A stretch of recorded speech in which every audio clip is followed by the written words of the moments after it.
Are you ready? Power.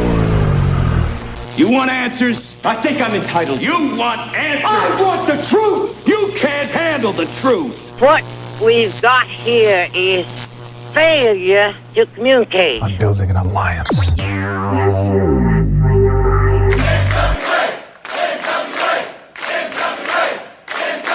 God bless the internet. Okay, let's party. It's showtime.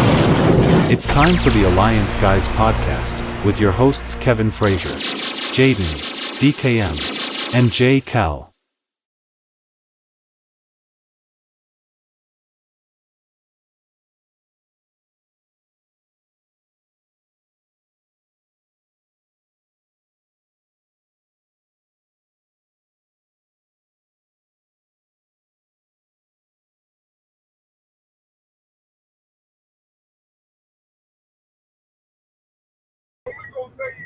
What is up, guys? This is the Alliance Guys podcast. My name is J. Cal, and with me is DKM, and also our good pal Jaden. This is the original Alliance Guys, and we're glad you guys could be with us this evening. I see we have a couple of gentlemen already here checking us out tonight, and I do want to say thank you for your support. Thank you for your patronage. And thank you for being a part of the Alliance Guys podcast each and every week here on YouTube and Twitch and Facebook.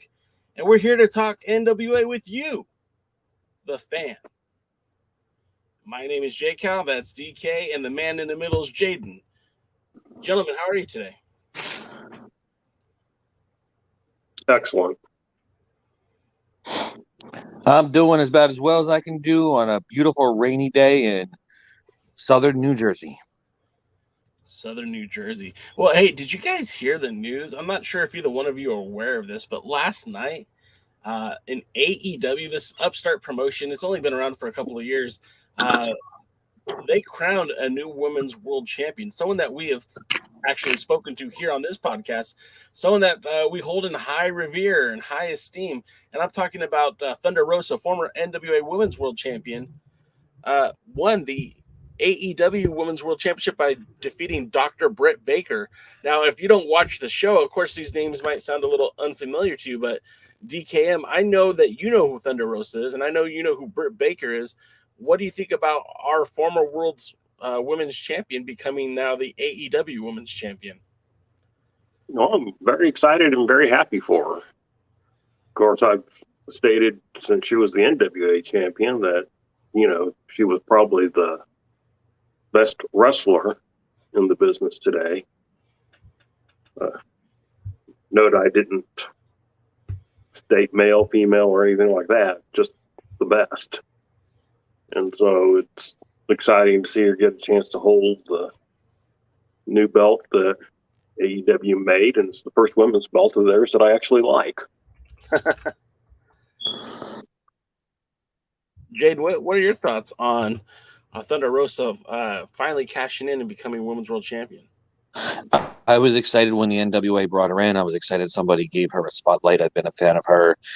I actually caught a little bit of her from Lucha Underground and wasn't the biggest fan of that promotion, but she definitely stood out as something, and she did a lot of independent appearances, and I've seen a lot of matches against a wide variety of opponents, and she was more talented than I'd say 98.7% of all the wrestling wrestlers she worked against, but she's definitely a bright spot. It's a smart move with AEW, especially going after a Spanish audience. I think would be a good idea, something that they should think about, maybe draw some new interest, because Spanish fans are very, very passionate fans.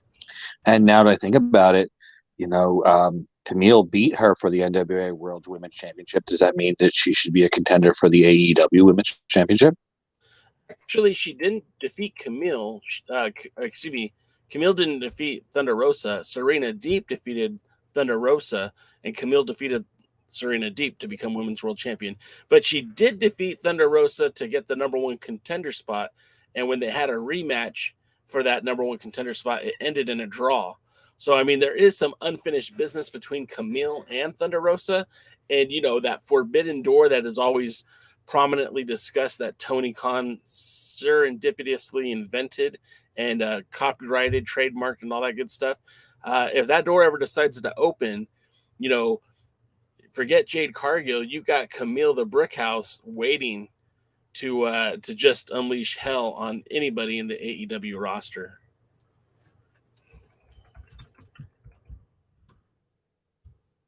You guys have anything else you want to add? I'm trying to tweet this out so we get people to join the show. Well, if you want me to say more, let's not talk about Jade. Let's talk about the fact that this was a women's world title match. It main evented the show. It was in a steel cage. They had ref bumps. They had lots of stuff. They had one thing I always hate in a wrestling match, which is thumbtacks. I don't blame you for that. And you're never going to win a match because of thumbtacks. So I don't know why that has become a thing. Maybe Jaden can explain it to us later. But it's just, I don't get it. You're not going to win because of them. I'm sure they don't feel good, but they're not like overly damaging or anything like that either.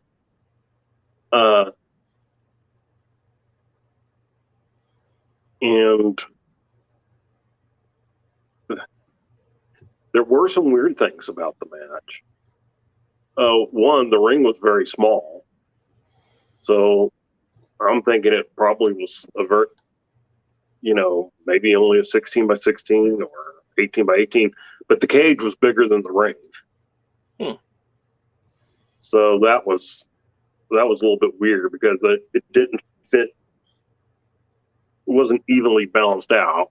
It didn't fit perfectly. So I was a little surprised by it. And then the second thing was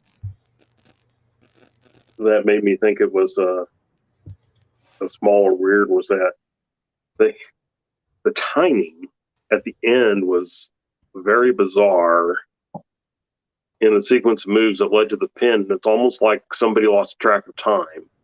There's a point where you can see the referee telling them something, and they like get in, do a couple of slams and whatever on the tacks, and then the pin. And you're just like going, okay. But, taking those few things aside, it was a good match. I enjoyed watching Thunderosa. I always enjoy watching Thunderosa. And I enjoyed seeing her win the belt. A copy of the old Mid-South North American title, converted it to a women's championship belt. Looks very nice. So I was happy. Jaden? Probably what the ref told her was 2 minutes ago. Final warning: go to the finish, or go home. It's probably what the ref told her, because that's what it seemed like they kind of did after that point forward. Probably somebody didn't hit their time marks earlier, and they went in too much. And usually, the main event's the one that has to suffer in that period. Unlike wrestlers, fans of Dog, who have to watch Dave Dahl matches that usually happen before the main event, they're usually the ones that suffer. But that's exactly what probably happened. I would assume they told to go home, and they did. I didn't see the actual match. I don't have cable, so I didn't watch AEW.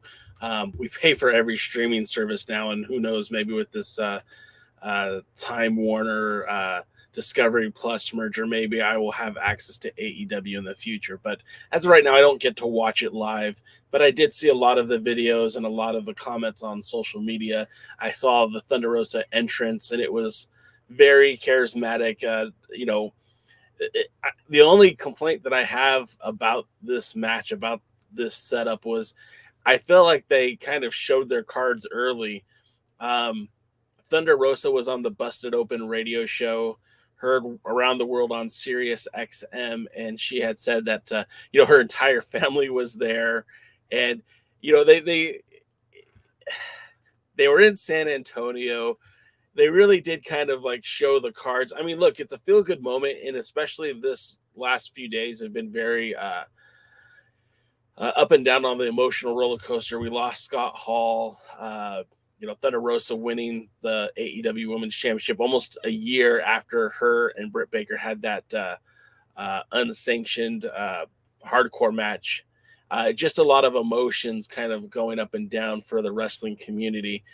It was a feel-good moment. I'm very happy for Thunderosa. As I posted on social media earlier today, you know, every time I've watched Thunderosa wrestle, she's gotten better. Whether it was in AWS when she was basically unheard of, whether it was when she started working for Stardom or Lucha Underground or her tag team with Holly Dead. I mean, they won they were considered the NWA International Tag Team titles. They were men's titles, and you know, whether you like genderless wrestling or whatever you want to call it. It was pretty cool to see them win those titles, and then they took them to Stardom and defended those NWA tag titles in Japan and Stardom. So, you know, in somebody like Thunderosa, who's been attached to the NWA for more than just the Billy Corgan era. I mean, she was part of the NWA Black and Blue show that they did in upstate New York. She had challenged Jazz for the NWA Women's Championship, and then we saw the whole maturation process. Like, I was there when she walked into the NWA arena, that they call it, at the Georgia Public Broadcasting Studios, and watching her and how the fan base reacted to her. And then even during the global pandemic, when things paused, she still took that title and was everywhere with it, whether it be Southwest SWE Fury, or if it was her own wrestling promotion, Mission Pro, or even in AEW, she was showcasing that Women's Worlds Heavyweight Championship, the Burke.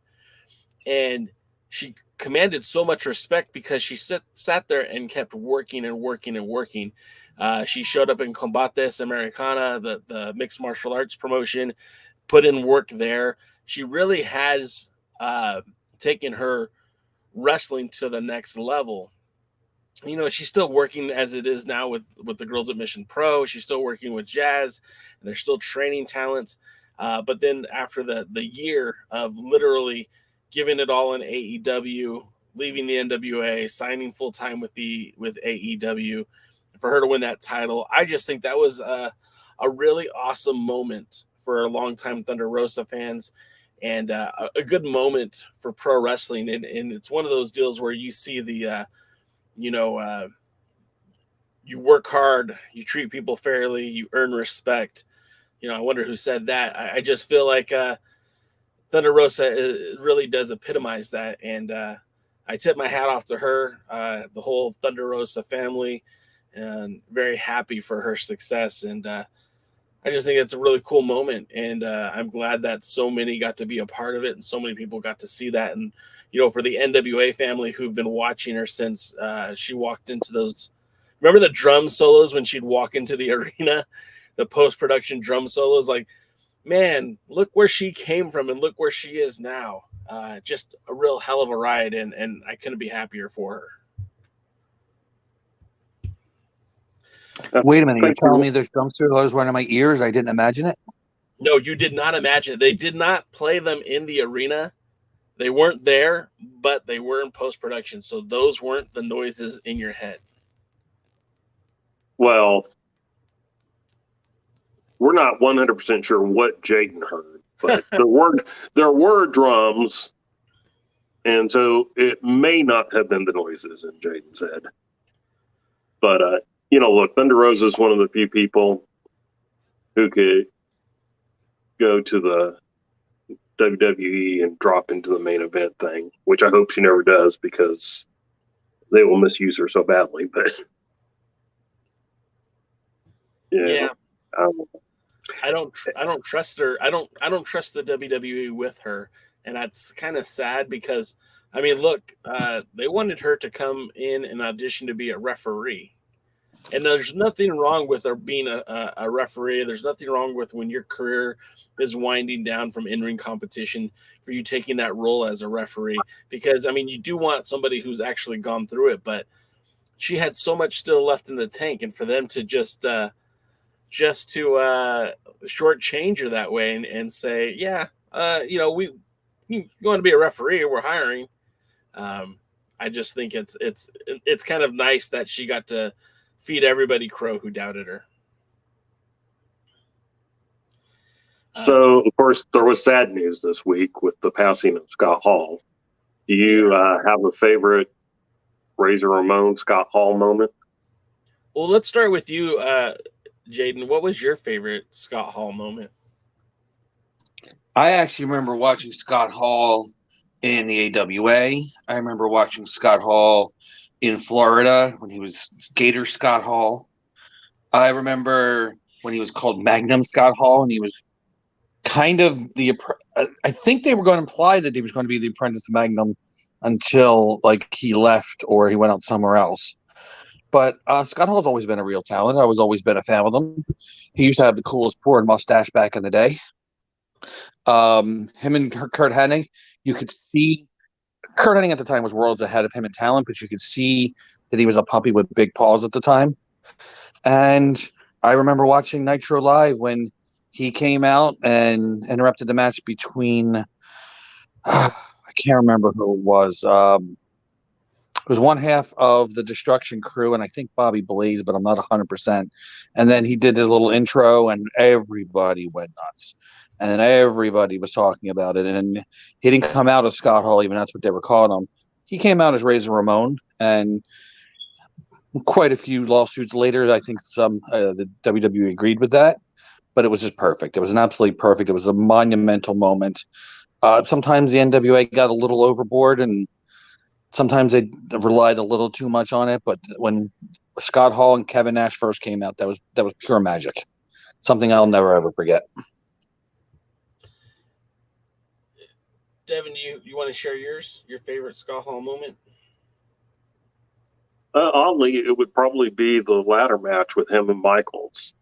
When people understand when we say ladder match, there was only one ladder. And they had to wrestle around it. And this was before they had ladder matches for no damn reason, with 50 ladders being used and stuff like that. So, yeah, it was an intense and exciting match. Both guys, people don't realize how big Scott Hall was, especially since he spent a lot of time in the later days with Kevin Nash. But, Scott Hall was like 6'5" and like 270 pounds. Yeah, he's a big guy. Yeah, and that guy could move. And he could match Michaels and his work and everything like that. And so it was, for not being a standard match, it was a well-worked match. And, watching him win the belts was, pretty damn exciting. Another match I remembered was Razor Ramon versus Bret Hart for the WWF Championship.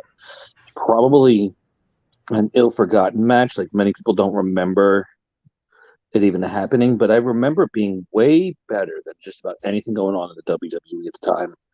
It was a really, really good match, and that was before the ladder match. That was before his face turn, but that was his first signs that the WWF, in my opinion, had something for him, and they really started pushing him from that point forward. I think he showed what he had, took the brass ring, if you will. And again, that was, at the time, that was the best Scott Hall match ever seen. And it wasn't just because of Bret Hart. Well, wasn't that even kind of what started the face turn? I mean, Scott Hall is one of those people that turned face less because they decided to do an angle and turn him face, and more because the crowd started reacting to him. And it seems like that may have been about the time that started.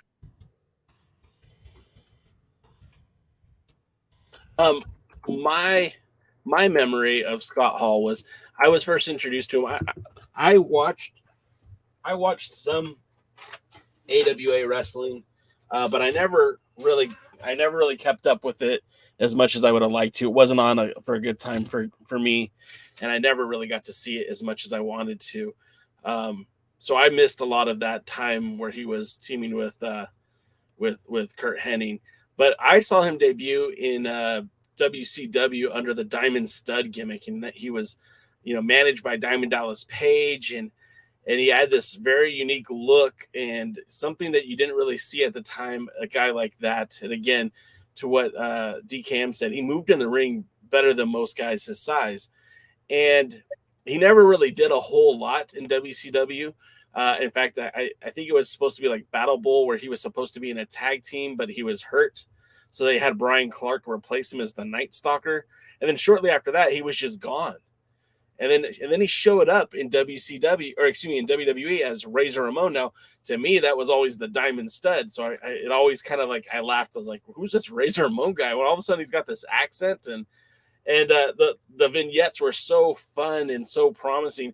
The one match that always stood out to me was that there was a battle royal to crown a new Intercontinental Champion.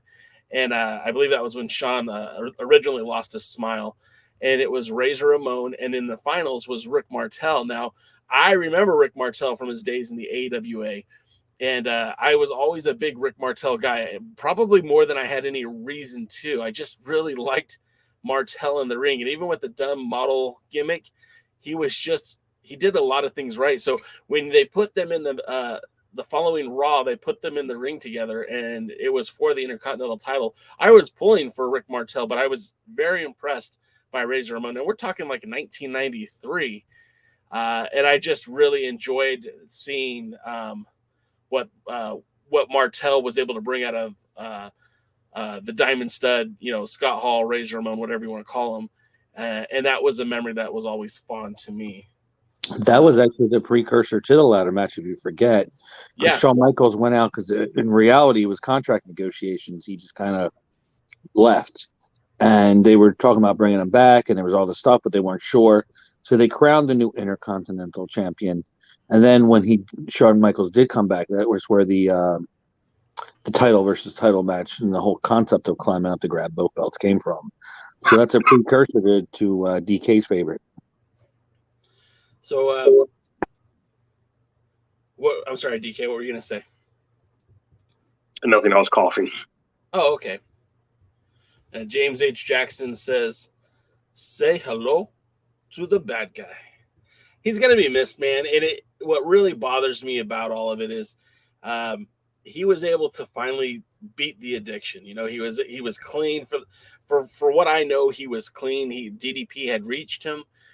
He was, obviously he's past his wrestling career. That wasn't going to happen, but he was getting healthy, and he was starting to have that normal life, for an ex-wrestler. I don't know if there ever is a normal life, but what got him was the hip surgery. He was trying to get right. He was trying to get healthy, and the blood clot caused by the hip surgery is what took Scott from us. So I'm glad that he left this earth clean. I'm glad he was able to be his own man, if you will. Just really sad. The whole thing kind of just bums me out. Can we move on to the Crockett Cup? You guys ready? Let's move on to the Crockett Cup. There's a Crockett Cup? Yeah, I mean, despite the fact that not a whole lot of people are talking about it, there is a Crockett Cup, and it's actually happening in about 48 hours, 72 hours. Maybe. Do we know how the ticket sales are at the moment? I know they've been slow. When I checked last night, and I did not pull up numbers today, but when I checked on Tuesday, there were still over 180 tickets still available for night number 1, and night number 2 actually had over 200 tickets still available.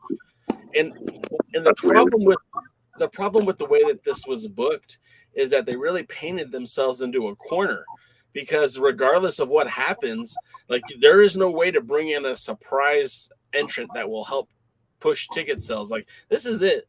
This is going to be the extent of it, and it is what it is, fellas.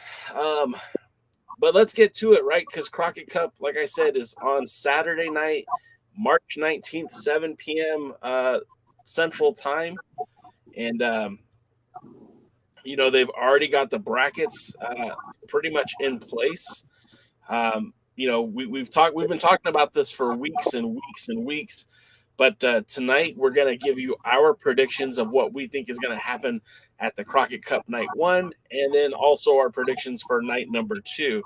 Hey, let me ask you one question before we get to the predictions. Ask away. I'm just curious on your thoughts or anybody else's thoughts out there. Do you think it would have been wiser instead of doing a 2-night pay-per-view if they had done like a YouTube special or something for one night and then like a pay-per-view for the next?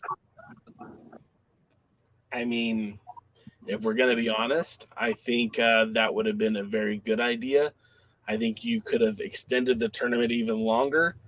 You could have probably invited some more lesser-known tag teams to be a part of it and made it a YouTube special.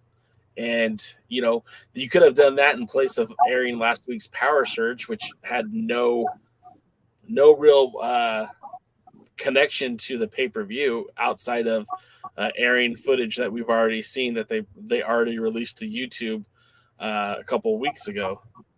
For those wondering, there's a reason we're not talking about the 2 shows. Because there's nothing to talk about. Yeah. So let's get to the tournament. We're gonna start off with the play-in, because obviously we'll just take this by bracket by bracket, and you'll hear our opinions. And I'm actually going to write them down so that the next time we speak, we can give you guys how close we were to calling this tournament. So the first one is going to be the play-in, and that might even be on the pre-show. I'm not entirely sure how the setup is going to be, but we know that it's going to be Violence is Forever taking on the Rip City Shooters, the Bad News Boys, formerly known as the Tate Twins, and the Heat Seekers for that play-in round. I believe it's going to be a 4-way elimination match. I'm not entirely sure. Again, it hasn't been really clear how that's going to happen, but we'll go with you first, Mr. Jaden. I know that you are a fan of tag team wrestling, and some of these guys you may have even heard of because they're based on the East Coast. What do you think of the tag team, the 4 tag teams, and who do you think walks away with that play-in spot?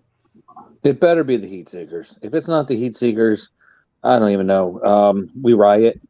If it's not the Heat Seekers, I send my boys after you, Billy Corgan, and we're going to take the NWA from you from force, I guess, because they were NWA World Tag Team Champions. They shouldn't be qualifying.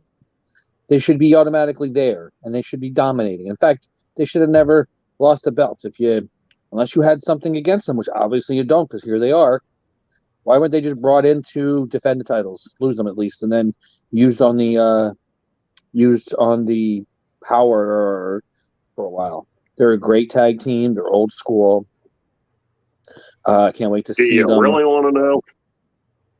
No. Yeah. We don't have that much time. TBD should be Red FTR. I agree with that, Ron. But but they're an old school tag team. I'd love to see them against FTR. They've been against some of the best tag teams in the world. They're the former World Tag Team Champions multiple times. They should win. In fact, if they're not at least in the Final 4, I think Billy Corgan should just give up wrestling.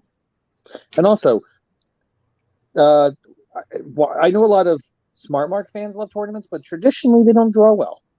I mean, the Super 8 got a bunch of indie fans into a small building and fit like 300, and that was an amazing experience to see live. But traditionally, tournaments don't draw well, and I think that may be part of this problem. Yeah, I mean, you're onto something. Now, DK, of the 4 teams that we mentioned, who do you think walks in out of the play-in? Well, I mean, I think Jaden spoke with almost everybody who follows this knows it damn well better be the Heat Seekers. If it's not the Heat Seekers, then why watch the rest? Because the booking's gonna just be horrendous. So yeah, it needs to be them. It better be them, or we riot. Yeah, we'll get the whole Talk NWA crew. We'll show up with we'll do a Jersey style. We'll show up with some lead pipes and some big wrenches and a couple of goons, and we'll do things Jersey style. You know what I'm saying? The views expressed by Jaden are not exactly the views expressed by the entire Alliance Guys podcast. Hey, Alliance Guys fans, let me know. You ready to go Jersey style on the NWA if they don't do the right thing? I'll get you good pizza, and I mean good pizza. Good pizza. I need some good pizza. That sounds delicious. You know what? I'll be honest. The team I want to win are these guys right here, the Tate twins, the Bad News Boys, Dalton Castle's boys, whatever you want to call them. But who do I think is going to win? I'm sorry, I got to agree with you too. It's got to be the Heat Seekers. It just doesn't make there's no other team in the play-in that makes more sense than the Heat Seekers. I just really like the Tate twins. But Sigmund and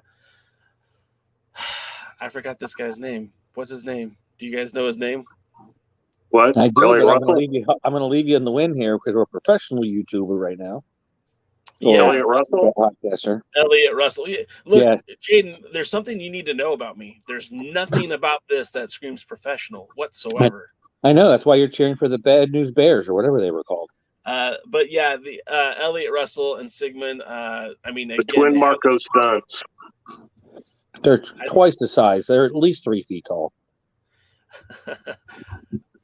Well, it's because there's 2 of them. But all right, then they're 4 times the size. They're about the normal person now. And then I see Ron Gibson says that if the Heat Seekers don't win, I'll go at the NWA Philly style, throw batteries at Billy Corgan. Hey, today's Billy Corgan's birthday. Did you guys wish Billy a happy birthday yet? You can do it on Twitter. He's not going to see it. I'm not wishing him a happy birthday until he proves he can book a good show. That's fair enough. Let's hope he has lots of birthdays then. So then I don't imagine that the next round is going to be immediately the same matchup. I don't think we're going to have the play-in wrestle immediately following the first round match. So if we look at the other side of the bracket, one thing we do see is that the Fixers have already advanced to the second round. They defeated the OGK at the Power Trip show, the premier live event. So we know that the Fixers already have an edge against every other team in this tournament because they've already wrestled their match, right? And the fact of the matter is they don't have to wrestle again until the next round, which gives them an edge because they're going to be fresh for that second round. So then that brings us to, I guess maybe the next match would be Hawkari versus The End. Who do you guys have picked in this one? Who do I want to win is Hawkari, and that says a lot because I was a huge fan of The End, but I don't think, especially Paro, I don't think it's the same End I was used to seeing in All Japan Pro Wrestling. Paro seems to be a few steps back and holding back his partner.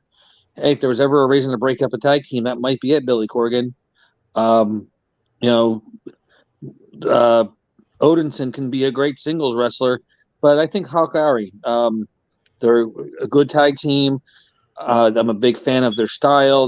They can do high flying, but they don't do a lot of stupid shit, and they don't miss a lot, and they're not dangerous, which is always a good start. I mean, yeah, true, Paro is bigger than both of them combined, but I just, for some reason, I can't see them book in The End.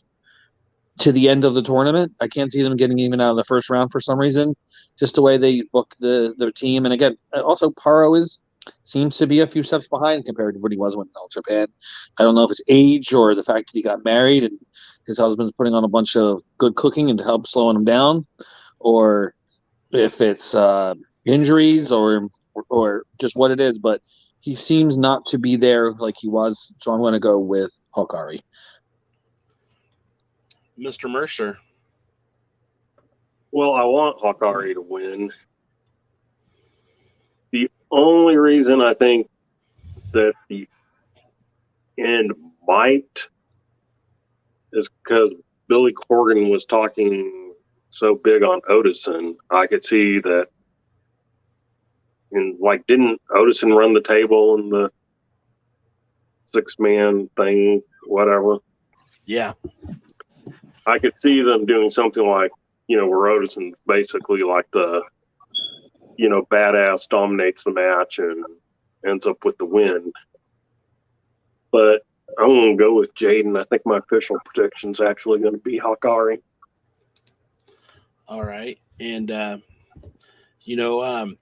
it's funny what you said there, because as you were alluding to an eventual breakup between the team, when I was listening to Billy talk about the brackets and talking about Odinson and Paro, he even more or less just outright said, hey, I kind of wanted to make Odinson into a singles wrestler because Paro's crazy, and they didn't want to have anything to do with that. So that's interesting to me that even Billy kind of, again, showing his cards, maybe wouldn't mind seeing Odinson be a singles. And I, thinking back to earlier, or I guess late last year, when Aldis was talking about people he really liked in the NWA. One of the guys he mentioned was Odinson and how great a shape he was in and what a wrecker that guy was. And so it's kind of funny. This show isn't going to be very interesting if we're all in agreement here, but I do believe that Hikari is going to get the victory in this one, because I feel like there's no reason for them not to. Yes, Odinson has been a very dominant performer for the NWA. He's been very clutch for his teams, be it the team war or just him and Paro. But I feel like for whatever reason, Paro isn't the guy. He's just not there. And I, it could be for 1,000,001 reasons, but I don't feel like they're going to push that team as it stands today. So then that will take us back Real to the quick, tournament. Jay. Real quick. Yeah. Somebody's got to be the Shawn. Somebody's got to be the Marty, right? Oh, yeah, for sure. For sure. You're 100% right. I guess I should have actually went to the tag team match of the Briscoes and the Now, because I guess technically that would be like the number 2 seed versus the number 15 seed. Now, the Now, obviously not well known in the NWA. These are one of the guys that I guess lobbied to get a spot in the NWA, and instead of getting a play-in, they actually got this spot against them boys. Jaden, I know you're an East Coast guy, and I believe the Now are from the East Coast. Do you have any knowledge of these guys? Would you have any hot takes on this team? I could only tell you that they actually wrote Dr. Zirconium about bookings, but I really don't remember much about them. I guess that's not a good sign. But I do know they actually wrote Dr. Zirconium about a booking in Dog, I believe, if I'm not mistaken. So that's about as much as I can tell you about them. To be honest with you, that both of them could be executives for Time Warner, because they're going to get absolutely murdered now by damn boys. Wow. Nice to know you guys. You survive. Maybe talk to Dr. Zirconium again. I'll tell him to watch this to see how you guys do. So that's one vote for the Briscoes. Yeah, definitely. I think the Briscoes, they're going all the way. I'm picking them out. They're going all the way. And DK, your thoughts? Oh, this doesn't even need a discussion. the reason the Heat Seekers were brought in for Spot 15 is because Spot 15 had to be a team that was going to get slaughtered. And, sorry, guys. If you're not slaughtered, we're going back to the horrible booking concept. Briscoes come in, Briscoes beat the crap out of you, Briscoes win. Yeah, I mean, that's one thing that you said early on, DK, was like, hey, there's teams that are just here to lose. This is that. This is 100% that. If the Now win, you might as well just turn off the pay-per-view because they don't know what they're doing. Let's go back to another matchup that I guess if we're looking at the tournament, we talked about the end in Hakari, but and I don't have a graphic for it, but what about Strictly Business versus Gold Rush? Who are we putting over in that one? We'll start off with you first, DK. Who do you have in this one? You got the team of Tom Latimer and Chris Adonis taking on Jordan Clearwater and Marche Rocket. I think this is almost the same as the Briscoes versus the Now.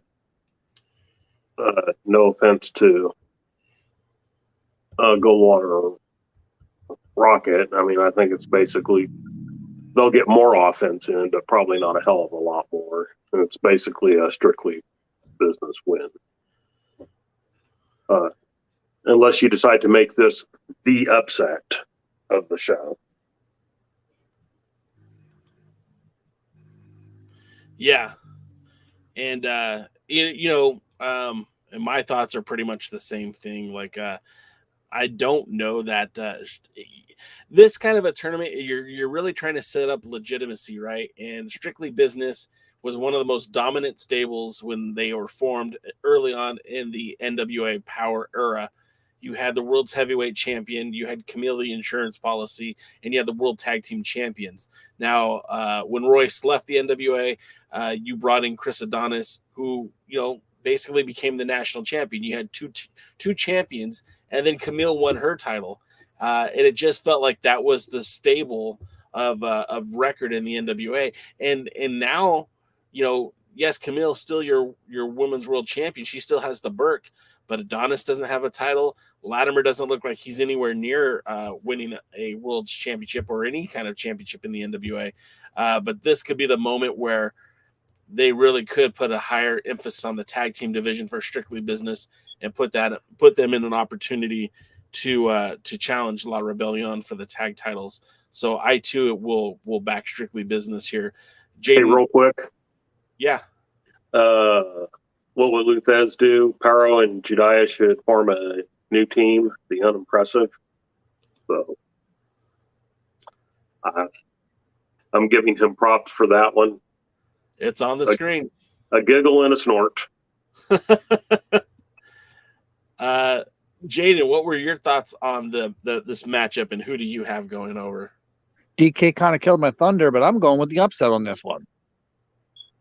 I'm going with the upset. I think Clearwater and Marche is going to go on. I have a reason being is because I have a feeling there's a little split coming with Strictly Business. It just seems about time. With Adonis not being the national champion anymore, and with Latimer not holding any championships since he was initially one half of the tag champs in the NWA, I think this is Latimer's chance to become a singles wrestler, and it's going to be at the expense of Adonis. So I think I'm going with the upset. All right. So, now our bracket is busted because we've finally had our first disagreement. If you've been following along at home, we had Hakari in the first round, and the Gold Rush for Jaden and Strictly Business for DK and myself.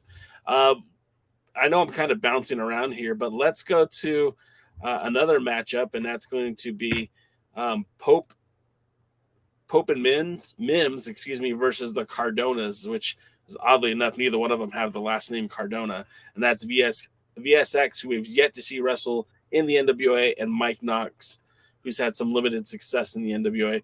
Boys, what do you think about this one? Jaden, let's have you go first. Who do you think walks away out of this match, out of this round? When I first saw the Cardonas, I was thinking it was Matt Cardona and his wife. I thought they were going to be the tag team, and I was really going to be pissed off. So it's an improvement to what I was expecting. I'm going to go with the Pope. It's been a long time since they've done anything right with him. And honestly, Knox is just not that impressive. And VSK, is that his name? Yeah, VSX, I think, or VSK. I don't even know anymore. Well, BMX, I don't really know much about him, so I'm going to go with the Pope and his partner because I think they need to start doing something with the Pope. Mr. Mercer, your thoughts? I don't know. This is one of those matches that I don't think go either way, but I do think there's two possibilities. If there's a winner, I think it'll be Pope and Mims, because that's who you want to see against the Fixers. And, let's remember some of these matchups, you got to consider who you think is going to win in the next round to make it a good matchup. So, yeah, I mean, that would be my thought if there was a winner. There is a possibility that it could be a draw or of some form, time limit, double disqualification, double count, or whatever. You eliminate both teams, which would allow the Fixers to move on without having to wrestle, and then you have a storyline. Now, I will say this. If you want the Fixers to win the tournament, you better hope that Pope and Mims win, and there's a matchup. Because I don't think you give the cup to somebody a team that only wrestles twice. And has the advantage. I 100% disagree with you. I think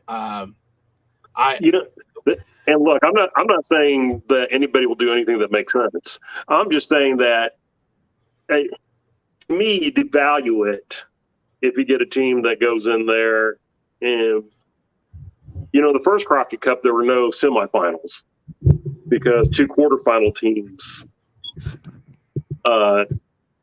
drew double DQ'd, and so you went right from the quarters to the finals. But at least those two teams had wrestled the same number of times, and so it's just one of those. I don't know. I think you would have a problem putting the Fixers directly into the semifinals without having to wrestle that night, and then win the tournament altogether. So I kind of rehearsed this earlier today because I was talking to a friend about the tournament, and the one thing that I predicted is that this match will have no winner because first and foremost, Pope was just on TV just a few weeks ago in his match at Power Trip against Mike Knox. He stated he's not there for revenge.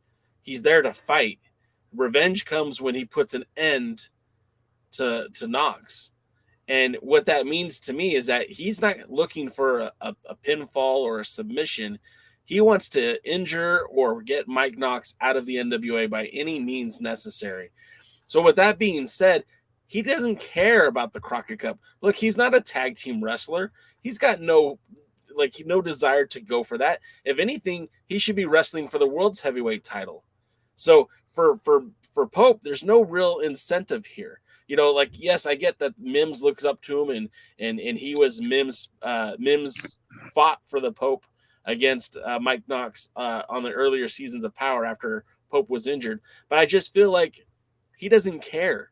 This isn't this match for him. You're going to put him in the ring with Knox. He's looking for vengeance. He's looking to hurt the guy. So I don't think you're going to have a pinfall or a submission. I think you're going to see a disqualification or a count out. I don't think you're going to see much of anything of a clean fight. And I think that puts the Fixers into the semifinals for sure. Now, will that happen? I can't guarantee it, but there's no incentive to me for the Fixers versus Pope and Mims or the Fixers versus VSK and Mike Knox. If you're trying to set up a legitimate tag team, the Fixers are kind of, I don't want to get too far ahead, but I think Fixers are a team that would really benefit from winning the Crockett Cup. And if they have the shortest distance to the finals, so be it. You can only wrestle the teams that are valid in front of you. So, real quick, I have a question. What exactly is on the line for the Cup? Is it money? Is it a championship opportunity? It's just the Cup. There's nothing else? No money? Not like $1 million or $100,000? I mean, you can buy your own cup. They're not that expensive. I'm Billy's cheap.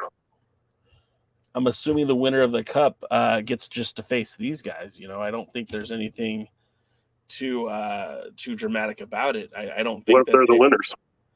Then they get to wrestle each other for the junior heavyweight title. I don't know. Don't say that too loud. Billy may steal that. Okay, so I will say that. Hey, Jay, I will give you this. If the first round between the Fixers and the original Kingdom were to take place that night, I do see where that could put the Fixers all the way through. But since they already wrestled and they're not going to be wrestling that night, that's where I question it. And I get it. And I'm not saying that I'm right by any stretch of the imagination, but I just feel like, I feel like they brought Wrecking Ball Legursky and Jay Bradley together to fill a void in the NWA. They had this kind of goofy comedy tag team duo called the Dawsons that the fans really got behind, but didn't have a lot of success. These guys are similar to the Dawsons, that they're kind of goofy. They're supposed to be these dumb, big guys.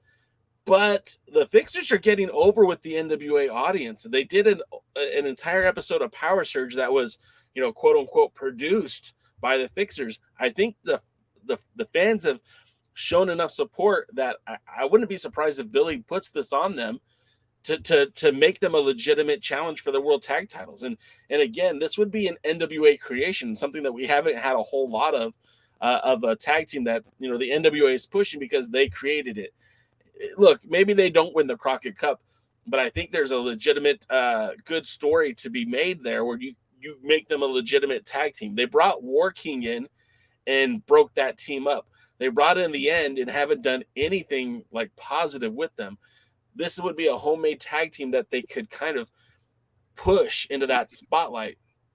Will they? I don't really know, but I just, stranger things have happened. I mean, look, Aaron Stevens and JR Kratos were former tag team champions, right? Stranger things have happened. You put two well-known tag team wrestlers who never tagged with each other as a tag team, call them the Dirty Sexy Boys, and they're facing off against each other in the first round. DK, what do you think about this pairing? What do you think about this matchup, and who do you think gets ahead? I think it'll be Stevens and Kratos. And this is one of those where I'm going to argue preferred matchup. And look, any logical argument I put forth is enough reason why Billy won't do it. I mean, I find it funny that he hosts a tag team tournament because he obviously doesn't particularly care for tag team wrestling. And, or doesn't respect it. That might be a better term. And, in this one, we know the Briscoes are going to demolish the Now. And so who do you want to see the Briscoes in with? Well, I'd rather see the Briscoes in with Stevens and Kratos, who are at least acting like a cohesive tag team now. So they're probably stuck in whatever role they're currently in now for the rest of their time as a team. But sure, that's the matchup I want to see. So I'm going to go with Stevens and Kratos. Jaden, your thoughts? I hate the name the Dirty Sexy Boys. I think it's stupid. But if you're going with the best match to bring out with the Briscoes' talent, the former Fandango and JTG have more of what the Briscoes can do, and it's mostly because I'm not as big a fan of Kratos and don't think he has the ability to hang with a tag team like the Briscoes, and he tends to be a little chunkier too. And the Briscoes tend to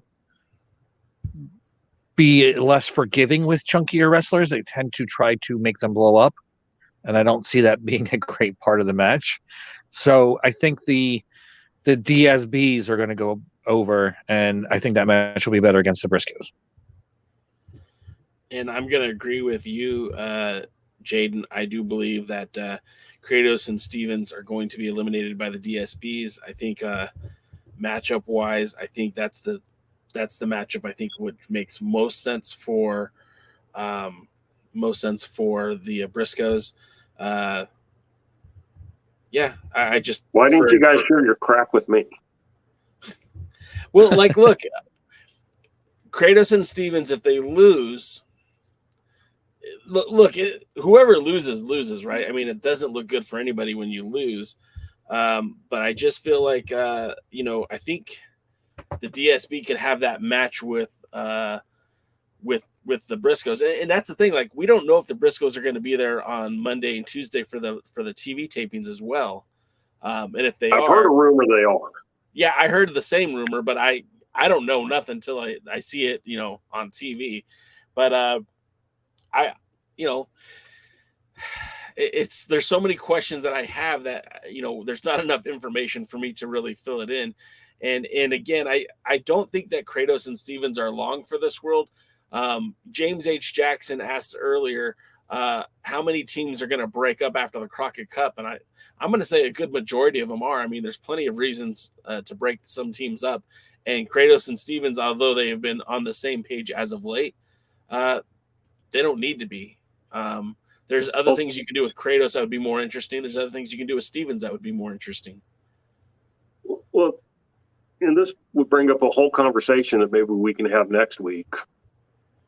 Or, maybe we can do a special and have one, which is the NWA getting stale with some of the talent? Are some of the people here too long and too much of a thing? And we look at, Stevens and Kratos, and maybe it's time to start rotating some of them out. I can't miss you if you don't go away type thing.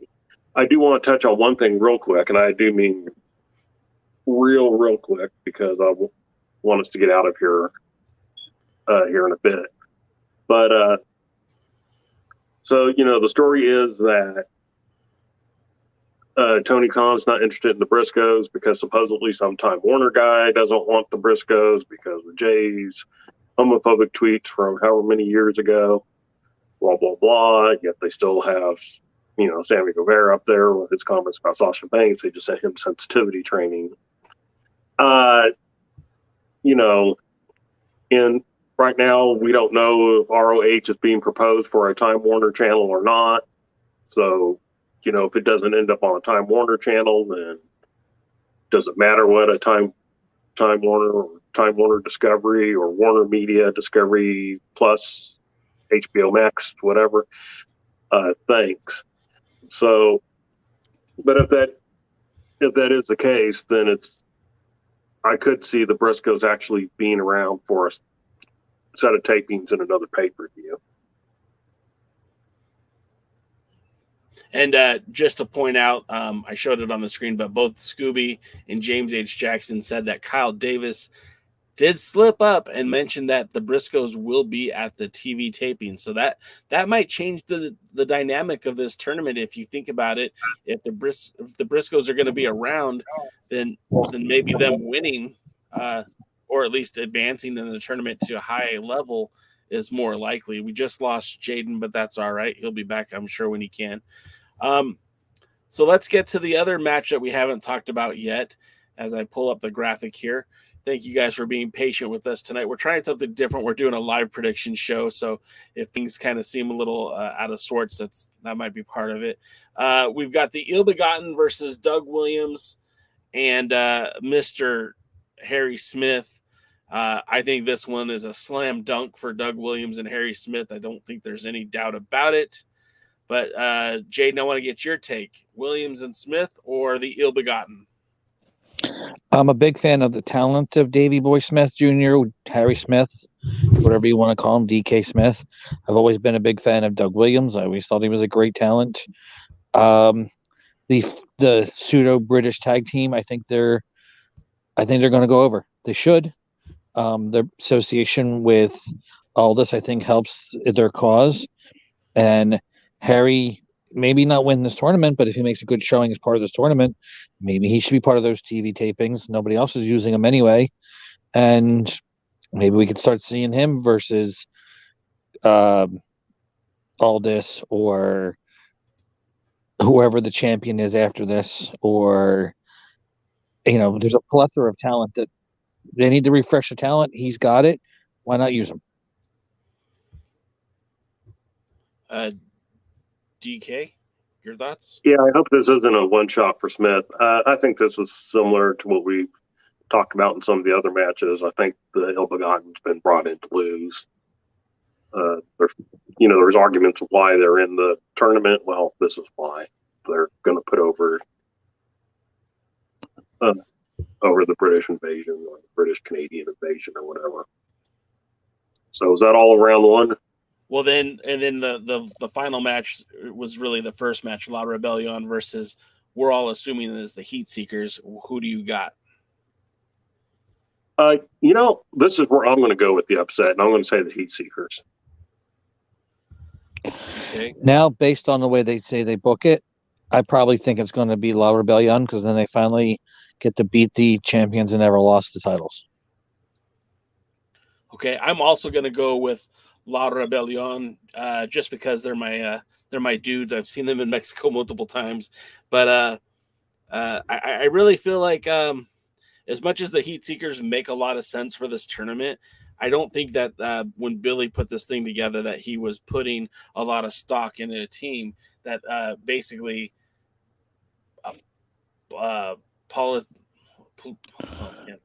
who asked to be put in this tournament.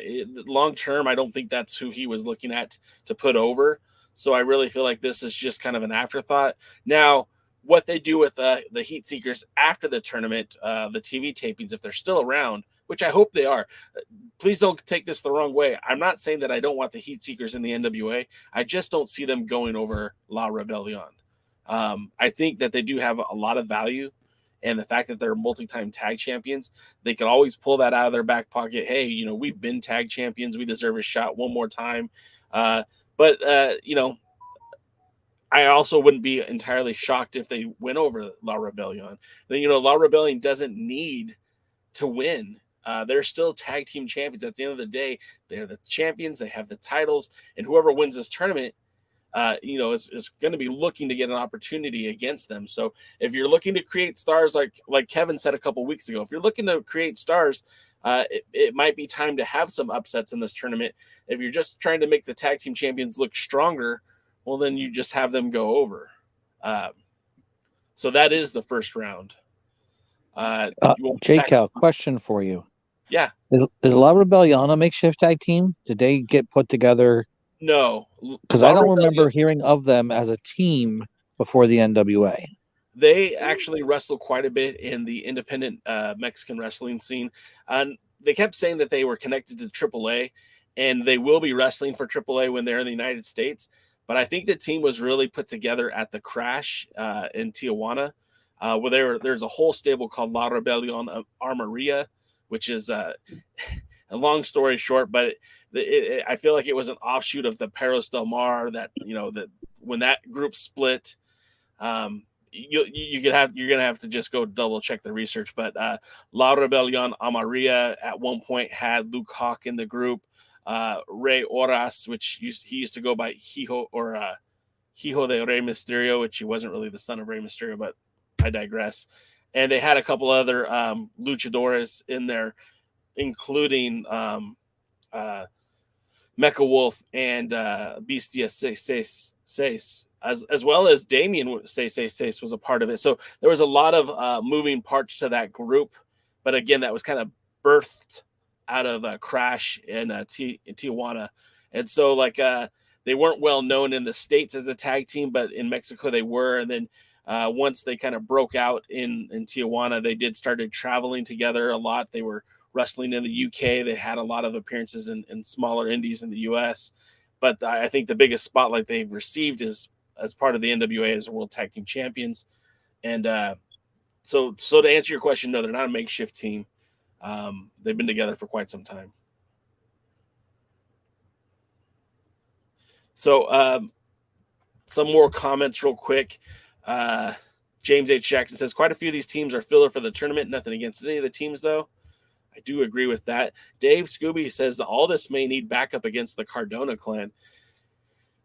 It would be interesting to see if Strictly Business could reunite. That could be the backup, but I don't foresee that happening. I don't think that makes sense. Young Ryder says Rey Mysterio has an uncle named Rey Mysterio. Yeah, so Rey Mysterio, the original Rey Mysterio, is a product of AAA wrestling and also the Tijuana Lucha Libre. He used to wrestle early in Los Angeles a lot as well. His nephew is Rey Mysterio Jr., or the one we see in WWE, future Hall of Famer. His son is named Dominic. But there was also a different Hijo de Rey Mysterio, which wasn't even the son of Rey Mysterio's uncle. I know it gets very convoluted. Lucha Libre tends to do that a lot. They pass on gimmicks and stuff to not necessarily blood relatives, and it just gets more convoluted and more a little out there. But he goes by Rey Horas now. You've seen him in Ring of Honor. He's wrestled a lot in Pro Wrestling Revolution, Northern California. And, of course, he's a product of the Tijuana Lucha Libre scene. So, yeah, let's move on. Hey, Terry McDermott's here. Welcome, Terry. Let's move on to the second round of the tournament now that we have that out of the way. And so because I'm going to go with who voted for what, because we think La Rebellion, two of us said that La Rebellion is going to win the playing match. That would put La Rebellion versus Hawk Ari. I hope you guys are okay with that. In which case, DK, who do you think takes the victory here, Hawk Ari or La Rebellion? La Rebellion. Just, if they're the champions, you're going to put them into at least the semifinals. If you're not doing what I'm saying, having the big upset at the beginning, then you're going to put them in the semifinals and maybe the finals. And then Jaden, I'm forcing you to play by those rules. Who do you think wins, La Rebellion or Hawk Ari? I'm going to go with Hawk Ari. I think they are being set up as something bigger than they are, or not bigger than they are, but bigger than they're currently being presented as. So I have a feeling Hawk Ari is going to go over for that championship or for that match. Should we go like this, or should we just get to the finals? What do you guys want to do? Should we go through the whole brackets? I think we can go through the bracket, but let's do them quickly. Like, the next one I think would be Strictly Business versus Williams and Smith. And I'll go with Strictly Business. I would probably go with Strictly Business too. And that would make more sense when we go with Hawk Ari. So yeah, I think it'll be Strictly Business also. So that's all three of us. Okay, and then the next on the flip side, we know that the fixers are already there. So then it would be who do we believe the fixers are going to wrestle, Pope and Mims, or do we think they're going to get a bye into the semis? I don't think it matters because I think they're moving on to the semis. Yeah, I agree. Okay, so we're just going to put the fixers advance. We'll just put that. Right. And then we said that the Dirty Sexy Boys we're going to be taking on the Briscoes. So who do you guys see winning that one? Briscoes. All right. We're all in agreement on that one too. Okay. Now the third, the semifinals, we have, so I guess we're looking at Hawk Ari versus Strictly Business. Who do you got? Strictly Business. Yeah, Strictly Business. Man, we're too much in concert tonight. Okay, and then with Fixers versus the Briscoes. Who you got? I'm going to go with the Briscoes since there's not an imminent AEW trip for them. Okay. If it was the reverse, I would have gone with the Fixers. But I think with the stories of them being at the tapings and them not going straight to AEW, I think that opens up the possibility of them taking it all. So I'm going with the Briscoes. And Jaden? If they were smart, they would have the Fixers go over and then have the Briscoes win the tag championships during the taping to set up a number one contender. Since I don't believe they're that smart, I'm going to go with the Briscoes. Okay, so DK and Jaden are for the Briscoes, and Jay is saying the Fixers. I'll take the upset. And then that puts the finals of, because we're going to go by majority rules here, the Briscoes versus Strictly Business. Who you got? Boy, that's not an easy one for me. Yeah. Especially when I got to think of NWA booking. Yeah. Well, don't think of NWA booking. Think of who you want to win and just go with that. Oh, if I wanted to win, it would be the Briscoes versus FTR. But I don't think that's not exactly what They're not my booked, wish. brother. They need to hire me. Well, and that could be one way the Fixers win, and FTR could come out and interfere and cost them the match. Or they could injure them before the finals or something like that. So I'm going to say Strictly Business wins. All right. Yeah, I think I'm going to go with Strictly Business because they are Aldis's boys. And it's a cronyism, so I'm going to go with Strictly Business. I don't think if I had to choose, the Briscoes will be there to lose, so I will also go with Strictly Business. But if we're being honest, I'm going to say Fixers win it all, and I want to get your guys' final take. Who do you think is going to win it all? I know we kind of we built it in a way, but like if you could pick one team to win it all, who are you picking? Well, since I picked the Strictly Business to get the upset loss in that, I think the Briscoes are going to go over if I go with my original ways I'm going. So I'm going to go with the Briscoes. Okay. Devin? I'm going to go realistically. We're probably looking at the Briscoes since if they're sticking around. I mean, we could very easily see a Law Rebellion Briscoes final. And that's initially what I thought was going to happen. Initially, that's where I was at. But I still feel like your boy Jay is going to stick by the Fixers.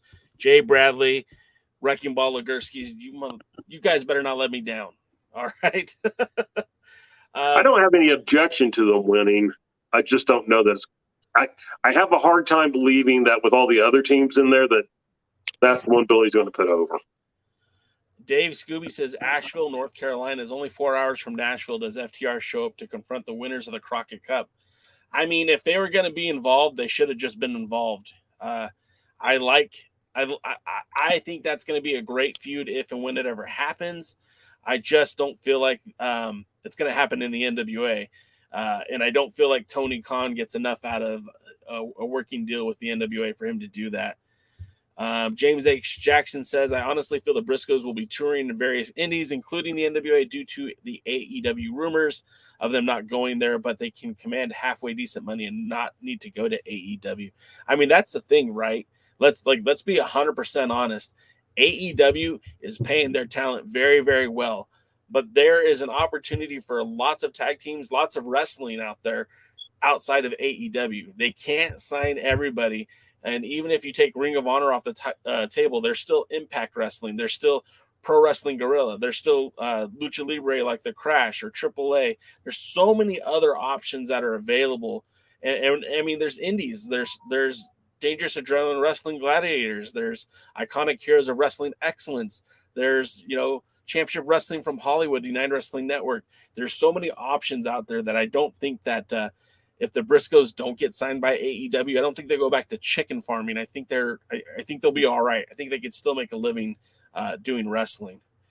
Well, I think they could probably make outside of AEW, they could probably make a bigger living working all the indies than they can. Yeah. Doing much anything else.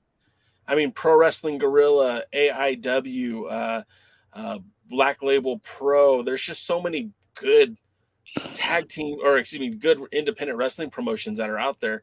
And as the world returns from this COVID pandemic, I know it's not gone, but we're starting to see a lot of normalcy in the world. You can see the Briscoes in New Japan Pro Wrestling. There's just a lot of things that can happen. With that being said, let's go to night number 2. We already made our predictions for the Crockett Cup. If you guys saw it, we have the Briscoes winning it as a collective. The three of us have come to that conclusion that the Briscoes will, in fact, win the Crockett Cup. But who's going to win the women's matchup between Kenzie Page and Ella Envy versus the Hex? The Hex are undefeated. They've been doing the same thing that Camille has, and that's traveling the world defending the titles. Jaden, what do you think about Allison Kay and Marty Bell's chances of leaving Nashville as the women tag team champions? I think it's very high. I think Kenzie Page and Ella Envy are just here to put over the tag team champions because there's no other women tag team that they could probably get to do it, so they made up their own. So the only tag team they probably won't break up is the Hex. So I see them retaining the championships.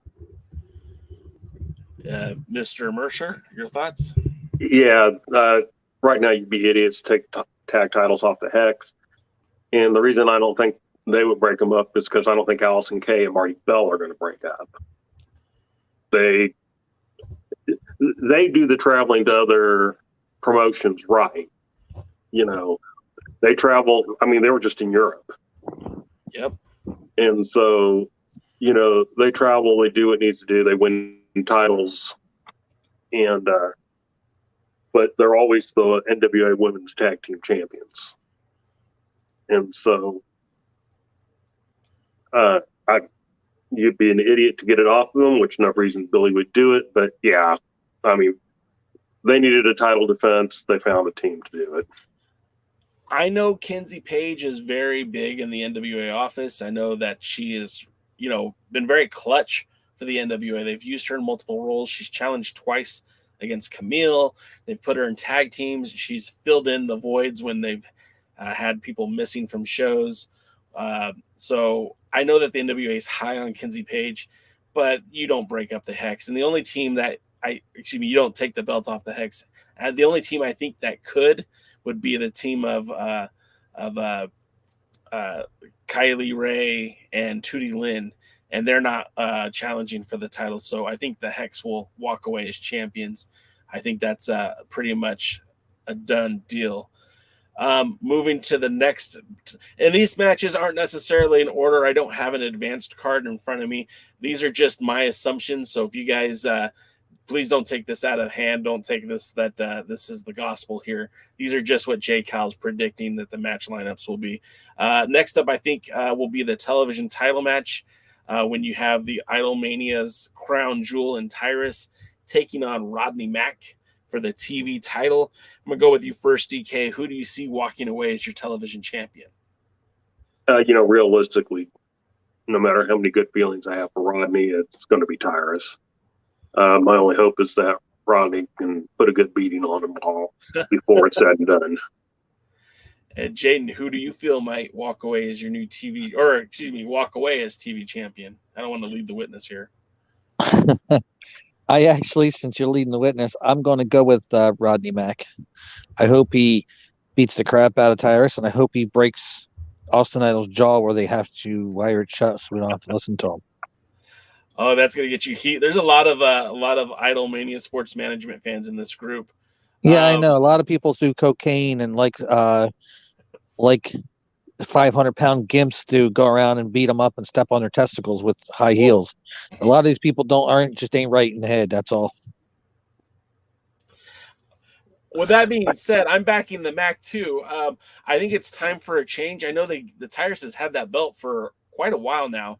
And I'm not saying that he's, near 1,000 days. I don't even think he's near a year, but I just don't know what more you could do with him. And, I don't know how long he will be with the NWA. The man's 49 years old, and I'm not saying that that's too old to be wrestling, but I am. Well, I mean, his opponent is probably about the same age too. But all that being said, I think it's time for a change, and I think you get some new fresh matchups if Rodney Mack goes over. Perhaps maybe that's a time you could start elevating a guy like Jordan Clearwater. Maybe Scion can conclude his feud with Tyrus and move on to the next. I don't know, but I'm going to back the Mac on this one. I think Mac walks away with the TV title. And real quick, I want to read some of the comments. Dave Scooby said, did Medusa ever unsuspend Kenzie from a few weeks ago on NWA USA? Again, that's something that probably won't even be acknowledged, which, again, continuity is such a huge deal in pro wrestling, and the NWA has not figured that out yet. During that taping, Medusa suspends Kenzie Page, but allows everyone else to do whatever the hell they want. Tim Storm wasn't happy about that decision, so maybe they'll remedy it on television. Maybe they'll mention it in passing at the pay-per-view, but I don't see it. Maybe the NWA could do a pay-per-view where Medusa takes on Kenzie Page in a monster truck match on top of a building. I think that'll be something that the Billy Corgan could probably do. I'm sure he's thought about it. Young Rider says not too many. Stop giving him ideas. Not too many tag teams. James H. Jackson says, and the Hex make money together. They sure. Excuse me. Let me try that again. And the Hex make money together as an act worldwide. Absolutely. Young Rider. Yeah, in fact, I think they're probably making more money together than they would individually, and certainly nothing against Marty Bell, but certainly Marty's benefiting from teaming up. So, but I would probably guess Allison Kay is, they've got the gimmick now, and they're over as that tag team now. Dave Scooby says, bring back the White Boy Challenge.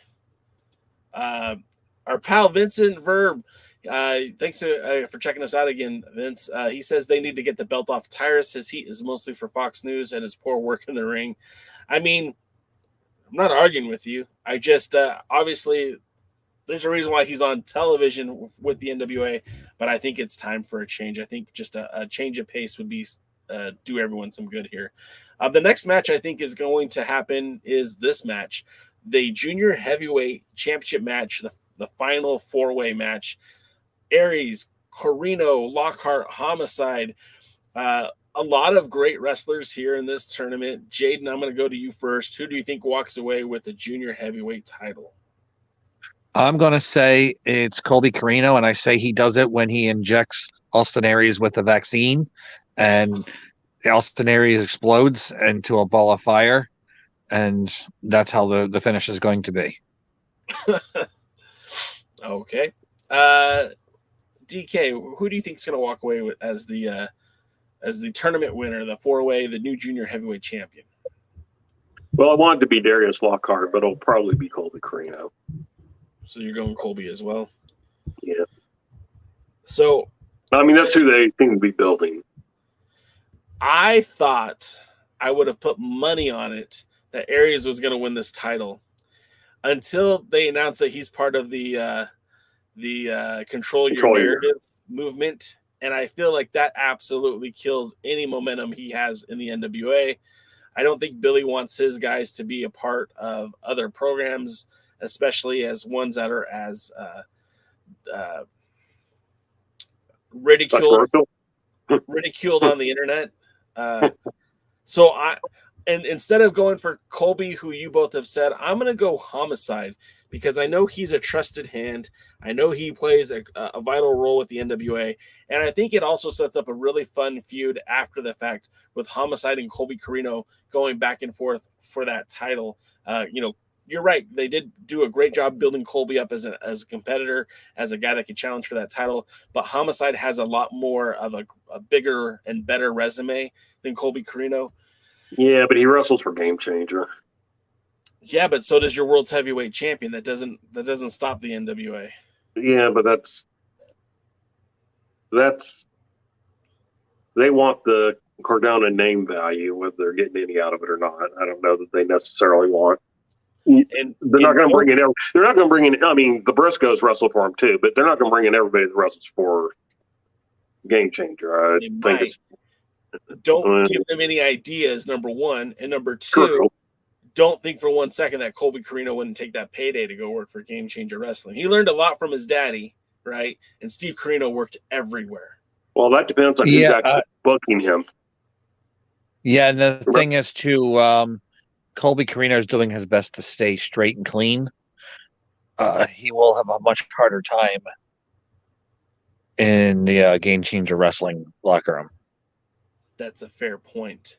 Let's go to the next match, and that's a match that I know our pal DKM is very excited about, because I know you cared about the junior heavyweight title, but this match you might care about just as much, and that is for the NWA National Heavyweight Championship, Jax Dane challenging his former best friend, his former tag team partner, Anthony Mayweather, who recently won the title at Power Trip. Can the title change hands at the next event, or does Anthony Mayweather stay golden? DKM, your thoughts?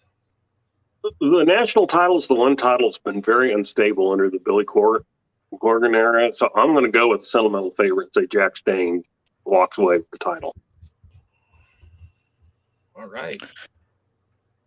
I think I'm going to go with Mayweather because as much as I like Jax Dane and thinks he has a bigger upside, I think A, they wouldn't switch the championship so fast, and B, Mayweather is the promoter of Tried and True or Black and Blue or whatever it was, and they kind of use him to get the NWA over. So I think they're going to keep the belt on him as a kind of a payment for his services. They might, but there's also talk that Mayweather doesn't want to wrestle as much. So but one TV taping and a pay-per-view and 1 or 2 or 3 Tried and Trues a month—that's not wrestling very much. It's a not, year. But look, realistically, it's probably Mayweather. But they put the world title on Cody for 40 days. The tag team titles were actually on Strictly Business for not much longer. They actually had a very short reign. It just seemed longer because of the way the television taping was done. Ricky Starks held the TV title for 2 days. Again, it just seemed longer. I could see them switching the title. I'm going to back Mayweather on this one just because we're looking. If you look at the grand scope of this show, okay, consensus-wise, we think that Team Hex is going to hang on to their titles. Consensus-wise, Jaden and I think that Rodney Mack is going to win the television title. They're going to crown a new champion for the junior heavyweight title. So that's 2 titles that are going to change hands. And as much as I want Jax Dane to win the belt, because let's be honest, I might be the biggest Jax Dane stan on the show. And that's saying something because we all like Jax. I just don't feel like they're going to put the belt on him at this moment. Could they down the road? Absolutely. Should they? Absolutely. But are they going to do it at Crockett Cup? I don't think so. I do want to point out that both you and Jaden think that the TV title is going to change hands because you guys are ready for it to be on somebody different. Whereas we all know Tyrus is Billy's boy. Sure. And that he does take the title on Fox News. And that I don't see Billy's not going to sit there and go, hey, we need to shake it up. Let's take the title off Tyrus. I think he's happy with Tyrus as champion, and that's why I predict. And I don't know that Rodney hasn't really been built at all, outside of slugging Jax. You put the title on Jax, and now you have Rodney and Jax that got into it. Now you have another title match set up. So that's why I'm sticking with those 2. There's no wrong answer here. These are predictions. These are thoughts. And, we're all going to get chastised by one another when we're wrong or right about these things. What's funny is that we could be wrong always completely. Yeah. Well, look, in this particular situation, one of us is going to be right. The Hex, we all agree the Hex is going to win, but they could lose. We all agree that, we don't all agree, but, Jaden and I think that you're going to see Rodney Mack win the title, but that's not a guarantee. And you guys both think Carino's going to win, but that's not a guarantee. But someone's going to win, someone's going to lose. Hell, Austin Aries can win the title, and we could all 3 of us be wrong. Wait a minute. We have to make another prediction. Sure. What's the junior heavyweight belt going to be? I'm going to guess it's going to be the red and gold strap that Barrett Brown had last. I think it's going to be to make it look like Lasertrons, or something really, really ugly. But I think it's going to be Lasertron because that's Billy Corgan's closest association to the NWA Junior Heavyweight Championship. Since they replaced every belt that was done by Peter Ellis, I don't see them bringing back the red strap belt. So, and he has had this thing for doing older belts, so I'm going to go with Cloverleaf. I hope you're right. I want to see the Cloverleaf title. I hope you're right. Don't. It's only title uglier than that is the crown one that the Denny Brown crown. Yeah, God, that thing is ugly. You're talking about no, not that, not the crown like that. The one that Denny Brown held. It was so ugly, and then for some reason, I have it somewhere. All their belts look like that. Oh yeah, I know what yourself. Let me see if I can find it. I'm going to be perfectly honest. I think that what I like about the Cloverleaf belt is it's such a unique title that there's nothing that looks like it, and it's so ugly, it's charming. And I think that if they were to bring that title to the NWA currently, I would love it. I might be in the minority here, but I would love it. Just because your wife describes you that way, that's not exactly a good reason to like a championship belt. Hey, personality over looks, man. In 10 years, these aren't going to be here anymore. But in 10 years, I'm going to still be the sarcastic asshole I already am. If personality was really, truly important, I would have all the women because I got like 9 or 10 personalities. Maybe you have DID and you do have all these women. You just don't know about it because when you're sleeping, you're really awake with somebody else. James H. Jackson says, I agree, Dave Scooby, the belts need to be defended in more territories, travel the indies, and defend the titles. And that's in reference to Dave Scooby saying that Homicide and Carino can defend the junior championship on the indies as well. So that's going to bring us to our women's title match. If I can find the graphic here, it's a triple threat, don't you know? Camille, who I don't know, did you guys see the video that Camille produced building the Burke? We shared it on the Alliance website, alliance-wrestling.com. You can check it out.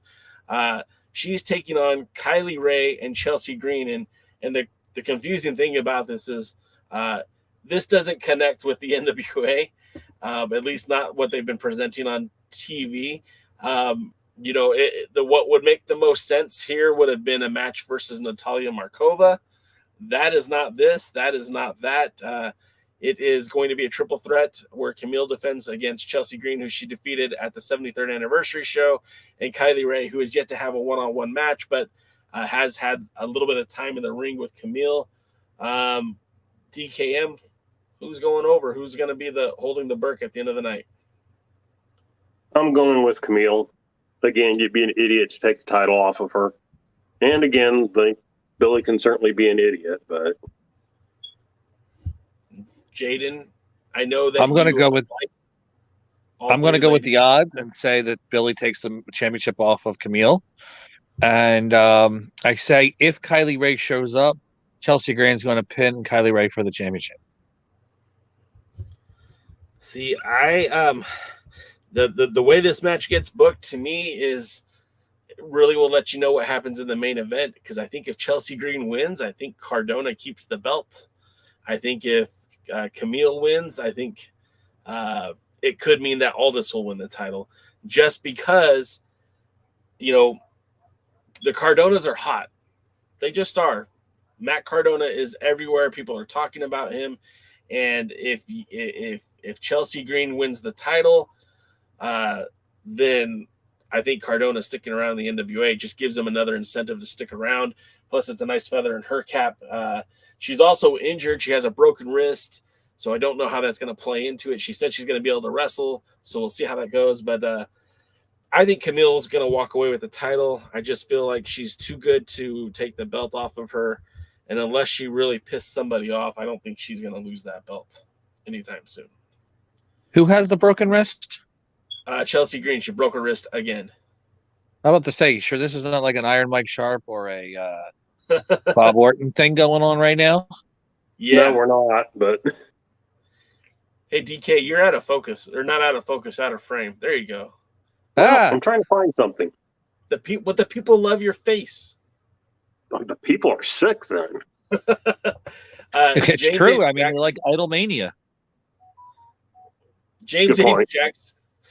James H. Jackson says that Camille will, if they're going to take the belt off of her, it happens at the next big pay-per-view, maybe the 74th anniversary. And I tend to agree with that. I don't think right now Camille's doing everything you want your champion to do. She goes out there, defends on the road. She defends at home.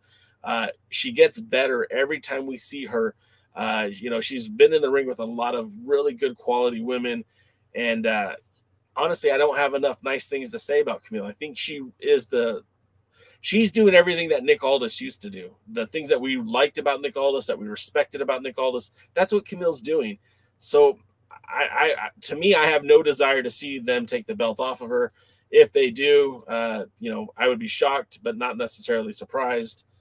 And so that takes us to your main event. Dun, dun, dun. And this one is a little bit tricky. A lot of bit tricky because you've got, if this was a straight up Matt Cardona versus Nick Aldis match, you'd have a lot less variables, but putting Jeff Jarrett in there certainly gives you wiggle room, certainly lets you do some things that you might not have been able to do. And I'll go with you first, Devin K. Mercer. Who wins this match? Who walks away with the 10 pounds of gold? The rivalry just feels like it's getting started, but will the title change hands on Sunday night? What do you think? Boy, I think this is a 51%, 49% chance. But I'm going to go with Cardona. Okay. And this is going to be my reasoning. Another person that's out looking for revenge against Cardona is Pope. And so we might finally get that Pope World title match that we want. I like it. And I could see that being the title change. I hated when they first announced all this, and I still don't necessarily like it because of how he was so uninterested when Murdoch was champion. But you get Cardona over Aldis. It really established him as the champion. You put him in the ring with Pope, and now you got something. So, My turn? Yeah, your turn, Jade. What do you think? I think it's 100% chance Cardona's going over because I also think Green's going over, and we have the NWA power couple. And now Aldis and Mickey James can feud against them. And then we could have a Cardona Pope match, and we could have a Murdoch Cardona rematch. And there's more possibilities, in my opinion, for big matches.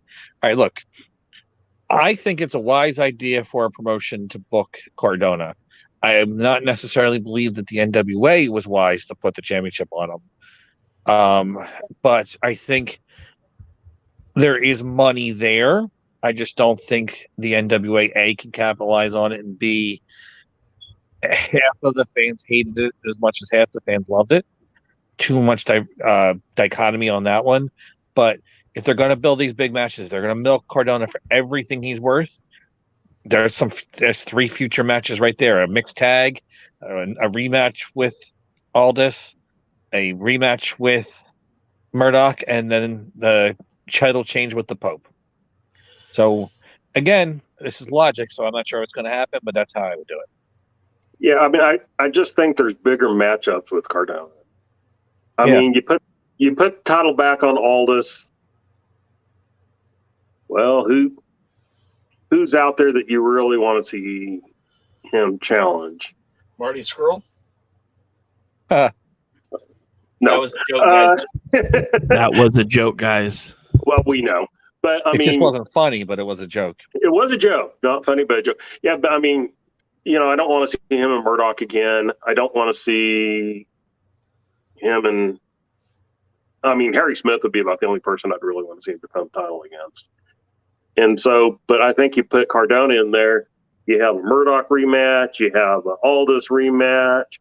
Hell, you can have a Smith match in there, and then, you know, you build that Pope. So you can spread that over 4, 5, 6 months. You know, as long as Cardona doesn't lose to some girl in some other promotion. Some 5'3", 130-pound girl. If we can prevent that from happening, you can have your cake and you can eat it too. What? Nothing. No, what'd you say? I said you can have your cake and you can eat it too. I wouldn't want that cake. Not for food. Anyway, anyhow, just the bigger money matchups, as far as being able to draw a crowd to buy a pay-per-view or sell tickets, is with Cardona. So it is a reality. And like I said, I didn't have anything against Cardona as champion outside of how they brought him in, how they put the title on him, and the fact that some of the benefits that people were saying haven't materialized in the same way. So, but yeah, I agree with you guys in that I believe Cardona leaves as champion, but not the way either one of you described it. I think that we're going to have, because there's one man affected by all this who we haven't heard from since he's lost the title, and that's Trevor Murdoch. No interviews, no press, no backstage segments from Power or Power Trip or anything else. And I think one thing that we know about Trevor Murdoch is he's wild. He's indignant. Well, now I'm not going to try to say that word. He's wild. You don't know what he's going to do. Sometimes he's braver than he is smart, and sometimes he thinks with his heart and not his head. I don't think he cares if he causes Nick Aldis the title. I think he, much like the Pope, is out for revenge. He's out to make a statement. He was getting so frustrated on episode after episode of Power of getting laid out and not having the comeuppance. And I feel like this is a natural progression for Trevor Murdoch to come back to Power and just come back to Crockett Cup, come back to the NWA and go directly for Matt Cardona, go straight for him and just beat the living hell out of them. And this is going to cause Nick Aldis to lose the match by disqualification, which keeps that matchup still fresh down the road.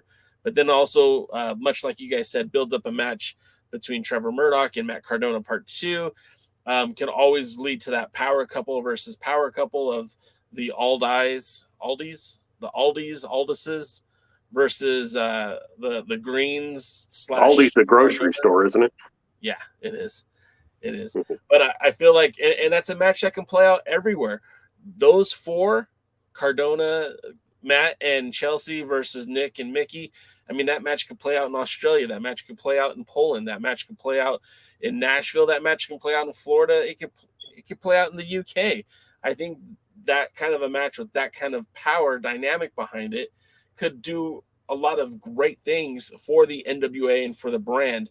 And that, I think, is the real payoff that you'll get when we talk about Cardona and what he can bring to the NWA. So I don't know for sure what's going to happen next. I don't know where it's going to lead. But I do agree with a lot of the comments in the discussion that it's just too soon to take the belt off of Cardona. I didn't want Cardona as champion. I really didn't, but I don't think you take the belt off of him now. It's just getting started. And the dialogue between Cardona and Aldis has been fairly good. And that's the one thing that Aldis has lacked in his entire run as World's Heavyweight Champion, is a genuine rival. His feud with Cody Rhodes lasted through All In and was over by the 70th anniversary show. You don't hear Cody Rhodes talking about Nick Aldis anymore. That's done. and the Trevor Murdoch versus Nick Aldis feud, if you want to call it that, I mean, it lasted for a season of Power. And as soon as Aldis lost the title to Trevor Murdoch, they became best friends, joking around with Austin Idol on TV. Tim Storm and Nick Aldis, their feud is what carried the 10 pounds of gold for the first 2 seasons. And then after that, nothing. The thing that's been holding Nick Aldis back his entire run in the NWA is a true rivalry. And I'm not talking about Marty Scurll. I'm talking about a genuine rivalry, and Matt Cardona could be that guy. And yes, you're right. There's a lot of money matches that you could do with Cardona and the Pope, Cardona and Murdoch. And these are matches I want to see as well. I'm with you guys. But I think a feud between Cardona and Aldis can really be some next level growth for the NWA. A genuine feud. These guys go back and forth. There's a lot of animosity already there. Aldis is guilty of telling Cardona that he just showed up and expects to be champion and treated. But that's exactly what Aldis did 5 years ago, right? So, in any of this, all of these options that we've come up with, not one of us mentioned Jeff Jarrett being the cause of the disqualification. But Dave Scooby says that, hey, Double J can play a part. They certainly have a way to weasel out of it. Young Ryder says wrestling rivalries are so rare now. Terry McDermott says he has a feeling Trevor's going to retire.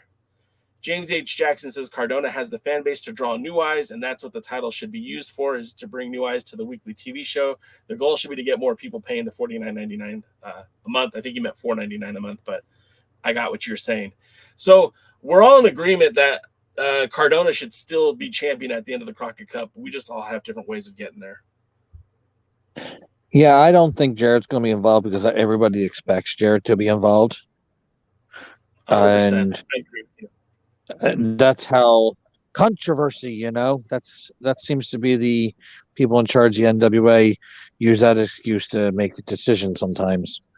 But if he is involved, maybe he'll become part of the Cardonas. I don't know. Is there an ha in between any of the letters in Cardona? But yeah, you know what? I like Jeff Jarrett. I know there's a lot of heat on him, but I've always actually did like Jeff Jarrett. I liked him back when he was a young punk kid in Memphis, and I like him now. Is he going to? He had some intrigue to the match, and I think that's why he's there. But I think it'd be smarter if he wasn't part of it, because this really needs to be. If anybody needs to screw Aldis out of the belt, it needs to be Cardona to put the heat all on him and not put the heat on Jeff Jarrett, because that just means Aldis is going to have another excuse to not worry about the title because he has to go after Jarrett instead. Right. And unfortunately, my camera is dead, so now the only face you're going to see is the one that's being presented to you right now, and that is this man right here. And as we close the show out with the true World's Heavyweight Champion with the coolest beard, what else do we need to talk about? We've got, I'm just going to go down night 2, what we're calling. Jaden says Hex wins. Rodney Mack wins the title. Carino wins the junior heavyweight title. Mayweather wins retains the national title. Chelsea Green becomes your new women's champion, and Cardona retains. Mr. Mercer says Team Hex walks away as champs. Tyrus retains. Carino is your new junior heavyweight champion. Jax Dane is your new national champion. Camille retains, and Cardona retains. And your boy J. Cal says, and both of you say that the Briscoes will win the Crockett Cup. Your boy Jay says Hex retains. Rodney Mack is your new TV champion. Homicide is your new junior champion. Mayweather retains. Camille retains. Cardona retains. And the Fixers win the Crockett Cup. Whew. So that's our predictions. Mr. Devin Mercer, tell us how folks can follow you on the social medias. Twitter at DKMFWTX, and I'll probably be tweeting about the NCAA college tournament. National championships are this week. Round 1 was this morning. All right, and then Mr. Jaden, how can folks follow you on the socials? I don't have any. I don't want to talk to none of you people. That's very true. Yeah. But if you want, follow Dangerous Adrenaline Wrestling Gladiators, South Jersey's #1 wrestling promotion, at dogprowrestling.com. That's DAWG prowrestling.com. That has a link to all the dog socials you can go to. Make sure you definitely check out the dog the dog YouTube page. Make sure you like, comment, and subscribe on a lot of the matches. I know there's going to be some new ones coming up soon to help promote Dangerous Adrenaline Wrestling Gladiators' next event, which will be Saturday night, April 23rd at the Max Fit Sports Center, located at 240 Delsey Drive South in beautiful uptown rustic Glassboro, New Jersey. The main event is, yes, very rustic. The main event is going to be the greatest dog championship match of all time, as you're going to see the former champion, Breaker Morant, the man who never lost his championship, take on Ray Jazz, the current champion. It's going to be either Breaker regaining or Ray Jazz solidifying his championship reign. It's going to be an amazing matchup. Also announced is Patch is going to take on Daredevil Dave Dahl. I have a feeling that's going to be a murder. So if you want to see a murder take place, come watch Patch absolutely beat the crap out of Daredevil Dave Dahl. Also announced Tyson Maddox. I don't know if you've seen Tyson Maddox, anybody. The guy is a absolute physical specimen. Kind of reminds me of Bad News Brown and Apollo Crews had a baby. Really, really good in the ring. But and he's going to be making his dog debut. Keep an eye out on that name, because I think he's going to be one of those names you're going to be talking about in the future. The World Wrestling Grand Prix Championship is going to be on the line. The Dog Tag Team Championships will be on the line, and then you're going to also see 8 great matches and a whole bunch of excellent professional wrestlers and Daredevil Dave Dahl. But Dangerous Adrenaline Wrestling guys at the Max Fit Sports Center, tickets are only $20. And I know if you pay attention to the dog social medias, there's going to be some new stuff announced soon. And like I said, I know that there's going to be some new matches coming back from the event last year. So you're going to see some stuff. Make sure you check out everything Dog Pro Wrestling has to offer. And if you want to get tickets, they're going to be available soon at the Max Fit Sports Center. And if you want to contact Dr. Lauren Zirconium, he can hold a couple for you. You're only going to need the edge of the seat, even though you can have the whole one. You can buy the whole seat. You're only going to need the edge. I think that's how I meant to say it. But come check it out, dogprowrestling.com. Again, guys, I do want to thank you all for being here. DK, did you want to talk about IHWE real quick? Sure. You can follow them on social media. Start with Twitter at IHWE Wrestling. They'll have a link to their Facebook page where you're going to learn a lot. And, of course, don't forget their March 31st show for WrestleMania weekend. Got a lot of competition, but you want to see the best. You want to come to the best side of the Metroplex. And they'll be crowning a new IHWE World Champion, a new IHWE Excellence Champion, a Queen of the Ring Champion, and, of course, their throwback IHW will also crown a champion. So it's called Old School Hustle, but you could call it Parade of Champions. Once again, there's going to be plenty of action, plenty of titles, and maybe a surprise or two.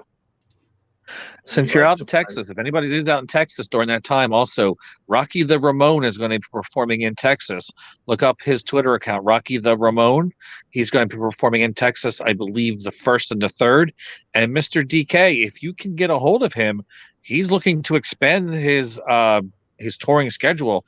I think IHWE and Rocky the Ramon are perfect for each other. Another attraction to help bring some fans to IHWE and to get to see this very talented musician play a mixture of Ramon music and wrestling-based music that's heard on the Jim Cornette Experience and Jim Cornette Drive-Thru. He's a very funny, talented guy, and he plays a lot in the style of the Ramones, and I think he'd be perfect for IHWE. Or while you're out there in Texas, make sure to come check it out. As you guys know, Crockett Cup is this weekend. If you haven't ordered it yet, you can get the combo package from Fight with the NWA All Access. You can check out the whole show, and then just have the whole year to watch Power on Tuesday nights like we do. Or you could just order the show by itself and pay $24.95 for each night of Crockett Cup. The choice is yours entirely. I myself am getting on a plane and flying to Nashville this evening because I will be in attendance for the Crockett Cup both nights. And when I come back to see you guys on Tuesday, I'll be leaving after that show to go check out Championship Wrestling from Hollywood in the United Wrestling Network's re-debut back in Irvine. So that's where I'm going to be. We appreciate you guys being here. I hope you enjoyed our bracketology. I hope we broke it down a little bit more fun than Billy did. And happy birthday, Billy, because I know you're watching. Until next time, gentlemen, we appreciate you watching, and we'll see you at the matches. Thanks for joining the stream. This has been a presentation of Alliance-Wrestling.com. We genuinely appreciate your support. Would you consider subscribing so you'll never miss a future episode? I'd also like to remind you we do a live stream every Tuesday at 5 p.m. before NWA Power. You can find us on social media at The Alliance Blog. And until next time, we are The Alliance.